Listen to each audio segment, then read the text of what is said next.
अगर आप राजस्थान कर्मचारी चयन बोर्ड की किसी भी भर्ती के लिए तैयारी कर रहे हैं या कोई भी भर्ती परीक्षा देने वाले हैं या आने वाले समय में आप कर्मचारी चयन बोर्ड की किसी भी भर्ती परीक्षा की तैयारी करने वाले हैं, सोच रहे हैं, तो आपके लिए बहुत बड़ी खबर है क्योंकि 2026 से एक नियम में बदलाव होने वाला है।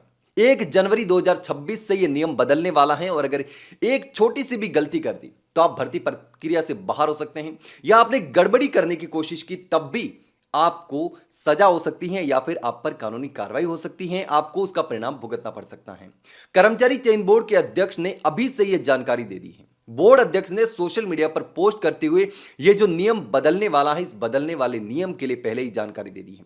इसलिए आपको सावधान रहना होगा, आपको पता होना चाहिए कि यह कौन सा नियम है और इस नियम में क्या कुछ होने वाला है। तो कर्मचारी चयन बोर्ड के अध्यक्ष ने सोशल मीडिया पर पोस्ट करके साफ तौर पर बता दिया है कि अब फर्जी डिग्री या सर्टिफिकेट फॉर्म में दर्ज करने से पहले 100 बार सोचना होगा।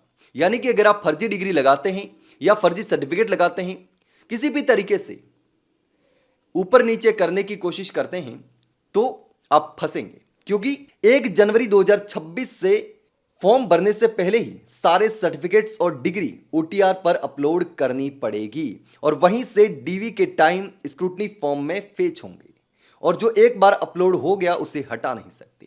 तो आपने देखा कि कर्मचारी चयन बोर्ड के अध्यक्ष ने सोशल मीडिया पर साफ तौर पर लिखा है कि 1 जनवरी 2026 से आप कोई भी कर्मचारी चयन बोर्ड का आवेदन करेंगे, किसी भी भर्ती के लिए फॉर्म भरना चाहेंगे, तो फॉर्म भरने से पहले आपके सारे के सारे जो डॉक्यूमेंट हैं वो ओटीआर पर अपलोड करने होंगे और अपलोड करने के बाद आप उसमें बदलाव नहीं कर सकते। बदलाव नहीं कर सकते यानी कि एक बार अपलोड हो गए तो हो गए, गलती हो गई तो हो गई। अगर आपने कोई गलत प्रूफ अपलोड कर दिया या फिर आपने उस समय कोई प्रूफ अपलोड कर दिया तो बाद में आप बदल नहीं सकते। फर्जीवाड़े में क्या होता है कि फॉर्म भरते समय, आवेदन करते समय जो अगर डॉक्यूमेंट अपलोड नहीं करने होते तो बाद में जाकर के डॉक्यूमेंट में छेड़छाड़ करके, हेराफेरी करके फर्जीवाड़ा करने की कोशिश होती है। तो बोर्ड ने इसीलिए यह बड़ा नियम जो है वो बदला है। नियम में बदलाव करके साफ तौर पर अब कोई भी फॉर्म भरने से पहले आपको सारे के सारे डॉक्यूमेंट जो हैं वो ओटीआर पर अपलोड करने होंगे और वो डॉक्यूमेंट सारे, आपका जो डीवी होगा किसी भी परीक्षा के पास करने के बाद ज्वाइनिंग से पहले, तो उस डीवी के समय भी मैच किए जाएंगे। अगर उसमें कोई भी गड़बड़ी पाई जाती है तो आप सीधे तौर पर बाहर हो सकते हैं या फिर आपके खिलाफ कानूनी कार्रवाई हो सकती है और एक बार अपलोड करने के बाद उन डॉक्यूमेंट में बदलाव नहीं किया जाएगा।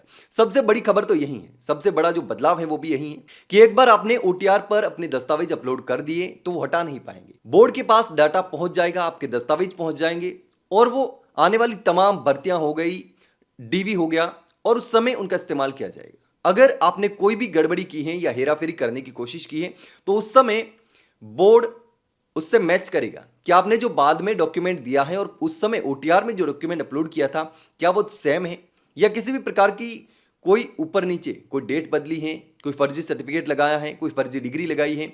अगर ऐसा कुछ भी पाया जाता है तो उस समय आप पकड़ में आ जाएंगे। यानी कि फर्जीवाड़ा करने से पहले फर्जीवाड़ा करने वालों को 100 बार सोचना होगा। तमाम शिकायतें आती थी लगातार कि डिवोर्स फर्जी कर दिया, नौकरी ले ली, फर्जी सर्टिफिकेट लगा दिया, दिव्यांग का फर्जी सर्टिफिकेट लगा दिया, फर्जी स्पोर्ट्स सर्टिफिकेट लगा दिया। यानी कि ये तमाम सर्टिफिकेट्स लगा करके रिजर्वेशन का गलत फायदा उठा करके कई लोग नौकरी लग जाते थे। आपने देखा होगा कि एक विधायक की बेटी के साथ भी ऐसा हुआ था जहां पर फर्जी दिव्यांग सर्टिफिकेट लगा करके नौकरी लग गई, आरएएस जैसा एग्जाम पास कर लिया। हालांकि बाद में मुद्दा लगातार चल रहा है, उस पर कार्रवाई की मांग भी उठी, एसएमएस में साबित भी हो गया। तो ऐसे में अब कर्मचारी चयन बोर्ड ने यह बदलाव किया है। इस बदलाव पर आप क्या सोचते हैं? आपका कोई सवाल हो, सुझाव हो तो कमेंट सेक्शन में कमेंट करके जरूर बताना। वहीं अगर जानकारी अच्छी लगी हो तो वीडियो को लाइक और शेयर जरूर करें और हाँ, चैनल को सब्सक्राइब करना ना भूलें। फिलहाल के लिए इतना ही, जल्द मिलते हैं एक नई जानकारी के साथ। तब तक के लिए नमस्कार।